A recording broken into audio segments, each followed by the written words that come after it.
Hello dear friends, welcome to the home academy. आज की video में हम पढ़ने वाले हैं परफेक्ट कंपटीशन के बारे में। हम फॉर्म्स ऑफ मार्केट को पढ़ रहे थे, जिसमें हमने पहली वीडियो में मार्केट की डेफिनेशन समझी थी कि मार्केट क्या होता है। दूसरी वीडियो में हमने पढ़ा था फॉर्म्स ऑफ मार्केट की बेसिस, कि हम किस बेसिस पे जो है मार्केट को डिफरेंशिएट करते हैं, कि इसकी डिफरेंट डिफरेंट फॉर्म्स बनती है। और आज हम पढ़ने वाले हैं परफेक्ट कंपटीशन के बारे में।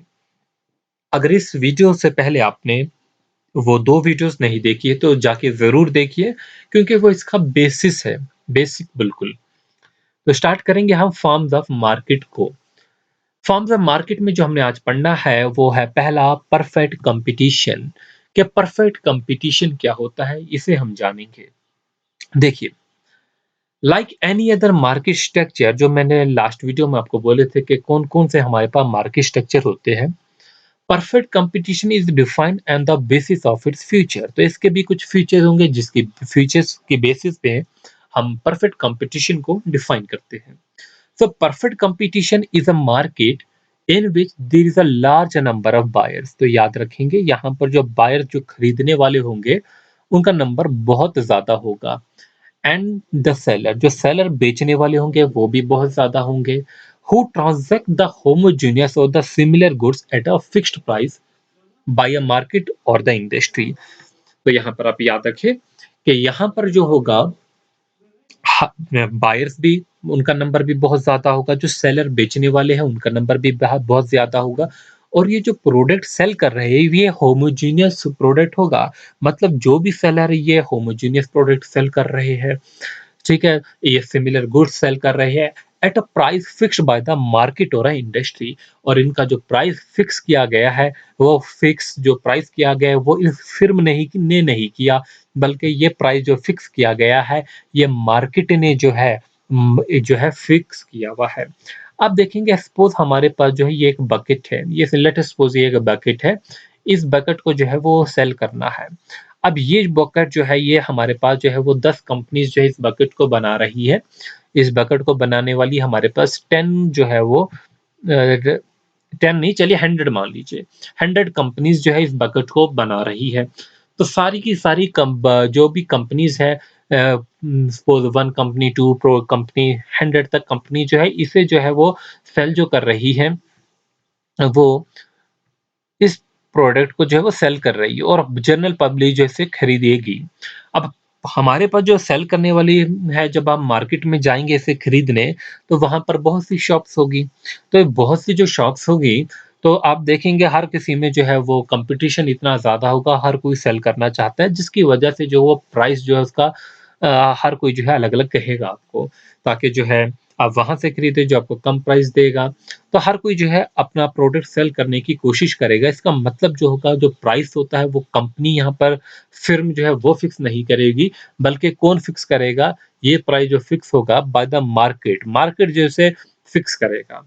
तो यहाँ पर जो है प्रोडक्ट सेम होगा, बहुत ज़्यादा सेलर होंगे, बहुत ज़्यादा खरीदने वाले भी होंगे, ठीक है? अब हम इसके बारे में जो है आगे इसके फीचर्स के बारे में देखेंगे कि परफेक्ट कंपटीशन में क्या-क्या फीचर्स होते हैं। पहला जो होगा, very large number of buyers and seller, बहुत ज्यादा नंबर होगा बायर्स का भी, सेलर्स का भी। In perfect competition market, there is a very large number of buyers and seller. For example, if a single seller tries to raise the price, अगर एक person जो है वो इस प्रोडक्ट का जो एक्चुअल कॉस्ट सपोज 100 है, हर कोई 100 पे बेच रहा है मार्केट में। अगर एक भी सेलर ने जो है उसका प्राइस जो है बढ़ा दिया, so there is a large number of other seller selling the identical product at a lower price. तो वहां पर जो है और भी सेलर होंगे जो इसी को जो है इसी प्रोडक्ट को बेच रहे हैं उससे कम कीमत पे। तो जो भी बिक्री होगी फिर किसकी होगी? इसी की होगी जो कम कीमत पे बेचेगा। So therefore the demand for this particular film decreases. तो इस पार्टिकुलर जो फिल्म होगी उसकी जो डिमांड होगी वो डिक्रीज हो जाएगा। So it is forcing it to come in the line again with the industry determined price। तो उसको जो है दोबारा से मार्केट के प्राइस पे आना पड़ेगा, ठीक है। तो फिर नेक्स्ट जो होगा वो होमोजेनियस प्रोडक्ट होगा। अब होमोजेनियस प्रोडक्ट क्या होता है? होमोजेनियस और हेटेरोजेनियस समझ लीजिए। होमोजेनियस जो है वो प्रोडक्ट क्या होगा? होमोजेनियस प्रोडक्ट ये होता है कि प्रोडक्ट सेम होगा, सिमिलर गुड्स होगी, सिमिलर प्रोडक्ट होंगे। So the product offered by the different firms are homogeneous, homogeneous होंगे इन एवरी रेस्पेक्ट। हर रेस्पेक्ट में जो है अगर हम देखा जाए, हर एंगल से उसे देखा जाए, वो प्रोडक्ट जो होंगे वो होमोजेनियस होंगे, so that the buyer does not have any basis to prefer the goods of one seller over the goods of the another seller. ताकि जो बायर्स होगा, खरीदने वाला जो होगा, तो वो किसी की भी प्रोडक्ट को जो है वो जो है प्रेफरेंस नहीं देगा, कहीं से भी जो है वो खरीद लेगा। ठीक है, क्योंकि प्रोडक्ट सेम है, चाहे किसी भी जो है वो फर्म से आप लीजिए वो प्रोडक्ट, तो गुड्स जो होंगे वो आइडेंटिकल होंगे। वो किस टर्म में आइडेंटिकल हो सकते हैं? In terms of the quality में वो होमोजेनियस होंगे, साइज में होंगे, पैकिंग में होंगे, अदर जो है टर्म्स ऑफ द डील जो भी होगी उनमें वो आइडेंटिकल होंगे। तो ये जो फीचर होता है, it ensure the uniformity of the price through out the market. तो ये प्राइस को जो है वो यूनिफॉर्म जो है बना के रखता है। नेक्स्ट फीचर होगा परफेक्ट कंपटीशन का। ठीक है, हम कौन से फीचर्स पढ़ रहे हैं? परफेक्ट कंपटीशन के। फिर इज अ प्राइस टेकर। तो मोस्ट इंपॉर्टेंट जो है ये है, ये आप याद रखेंगे। जो फिर्म होती है वो प्राइस टेकर होती है। क्या होती है? प्राइस टेकर होती है। जो इंडस्ट्री को हम यहाँ पर मार्केट भी कहेंगे। ठीक है, so industry is the price maker. जो हमारा मार्केट होगा वो प्राइस बनाने वाला होगा कि किस प्राइस पे प्रोडक्ट बिकेगा, या मार्केट डिसाइड करेगा। और जो फिर्म होती है ये प्राइस टेकर है। तो इंपॉर्टेंट मल्टीपल चॉइस क्वेश्चन के लिए ऑब्जेक्टिव है, याद रखेंगे कि परफेक्ट कंपटीशन में जो फिर्म होती है, ठीक है, इज अ प्राइस टेकर, वो प्राइस टेकर होती है। तो इसे समझते हैं। The firm has to sell the goods at a price determined by the industry, as the firm has no control over the price. तो फिल्म का जो होगा वो कंट्रोल ही नहीं होगा प्राइस पे। जो मार्केट होगा, जो इंडस्ट्री होगी, वही प्राइस को जो है वो क्या करेगी? डिटरमिन करेगी। ठीक है, this price on the basis of market demand and the market supply. ठीक है, तो ये हमने जो है बात की। नेक्स्ट जो होगा वो क्या होगा? Free entry and the exit. हम फ्री एंट्री एंड एग्जिट जो है वो फीचर ऑफ द मार्केट में पढ़ चुके हैं। तो अंडर द परफेक्ट कंपटीशन की अगर हम बात करें, जो फिल्म्स होती है they are free to enter into the market. तो इसका मीनिंग क्या है फ्री एंट्री एंड एग्जिट का? कि यहाँ पर जो कोई भी कंपनी है, ठीक है, यहाँ पर परफेक्ट कंपटीशन में जो है they are free to enter into the market और exit from the market at any point of the time. Exit भी कर सकती है और जो है वो एंटर भी कर सकती है। क्या मतलब है कि अगर कुछ कंपनीज जो है कुछ प्रोडक्ट बना रही है, तो ऐसा नहीं है कि वो प्रोडक्ट कोई और कंपनी नहीं बना सकती है। तो उस कंपटीशन में जो है और नई कंपनी भी जो है बिल्कुल आ सकती है। तो यहाँ पर कोई भी उस पर रुकावट नहीं है कि आप इसमें नहीं आ सकते, इस प्रोडक्ट को प्रोड्यूस नहीं कर सकते हैं। और इसका मतलब हो गया फ्री एंट्री हो गई। तो दूसरी बात जो है वो फ्री एग्जिट क्या हुआ? अगर कोई कंपनी जो है वो प्रोडक्ट बना रही है बाकी कंपनियों की तरह, और अब वो चाहती है कि हम इस प्रोडक्ट को ना बनाएँ, तो उसे ये नहीं कोई रोकेगा कि आप आपको मजबूर नहीं करेगा कि आप इस प्रोडक्ट को बनाइए। अगर वो चाहती है एग्जिट करना, तो वो बिल्कुल अपनी विशेज़ के थ्रू पे जो है वो एग्जिट कर सकती है। They are free to do so. तो ये होगा हमारा free entry and exit. Hopefully आप अंडरस्टैंड कर गए होंगे। अब आता है परफेक्ट नॉलेज के बारे में। देखिए अब जो है ये फीचर जो है परफेक्ट नॉलेज, इसमें जो है सेलर्स एंड बायर्स जो है दोनों को परफेक्ट नॉलेज होता है गुड्स का। ठीक है, तो यहाँ पर परफेक्ट नॉलेज होना भी चाहिए क्योंकि जो है क्योंकि जो प्राइस होता है वो कौन डिटरमाइन कर रहा है? ये हमारा मार्केट और इंडस्ट्री जो है वो प्राइस को जो है वो बना रही है यहाँ पर। So this feature implies that both the seller and buyer have the perfect knowledge about the goods and their prices. तो परफेक्ट नॉलेज किसका होना चाहिए? गुड्स का और उनकी कीमतों का होना चाहिए। So that it is not possible to a firm to change a different price, ताकि जो कोई भी फर्म होगी वो प्राइस को चेंज नहीं कर पाए। It also ensure the uniform price. ये क्या इंश्योर करता है कि प्राइस जो होगा वो यूनिफॉर्म रहना चाहिए for the buyers and the uniform cost function for the producer. Buyers के लिए भी यूनिफॉर्म होना चाहिए और जो प्रोड्यूसर है, जो उस प्रोडक्ट को जो है बना रहे हैं, उनके लिए भी यूनिफॉर्म कॉस्ट होनी चाहिए। ठीक है?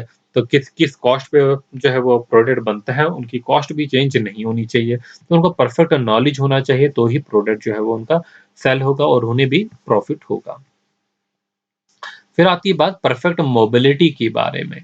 अब परफेक्ट मोबिलिटी क्या है? ये कोई इसका कांसेप्ट जानेंगे कि परफेक्ट मोबिलिटी जो है वो क्या होती है।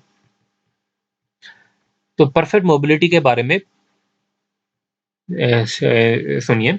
So the goods as well as the factor of production are perfectly mobile so that there is no restriction or legal or monetary. तो गुड्स जो भी होगी और जो भी factor of production land labour capital होगा दे आर परफेक्टली मोबाइल होने चाहिए। So there is no restriction पे कोई भी नहीं होनी चाहिए, ना ही कोई लीगल या ही कोई मॉनेटरी रिस्ट्रिक्शन होनी चाहिए। ठीक है, जिसमें हमारे पास जो है वो क्या बोलते हैं मॉनेटरी में जैसे कि expenditure on the movement of the goods होंगे। तो ये फीचर इंश्योर करते थे प्राइस जो है throughout the market tends to be uniform. तो यही बताएगा कि मार्केट में जो प्राइस होगा वो यूनिफॉर्म रहना चाहिए। फिर नेक्स्ट जो है नो सेलिंग कॉस्ट। अब सेलिंग कॉस्ट क्या होती है? सेलिंग कॉस्ट जो है मतलब ये ऐसे प्रोडक्ट होते हैं जिसको सेल करने के लिए है आपको जो है एडवर्टाइजमेंट नहीं करनी पड़ती है।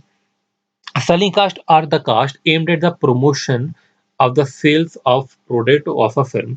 आप देखते हैं वेजिटेबल्स है मार्केट में सेल हो रही है, डिफरेंट डिफरेंट जो है फॉर्म से वो वेजिटेबल जो है वो आती है।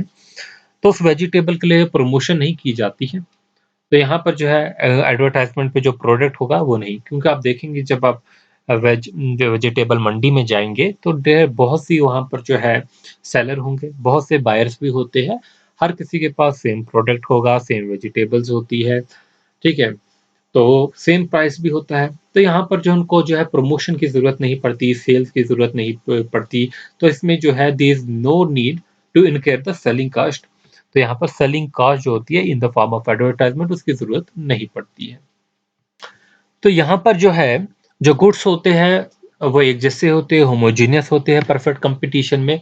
तो कोई भी सेलर ये नहीं बता सकता है कि ये मैं सुपीरियर हूँ दूसरे से, ठीक है, अपने प्रोडक्ट को लेकर, क्योंकि गुड्स जो है वो सेम गुड्स है, इनमें जो है वो डिफरेंशिएशन नहीं की गई है।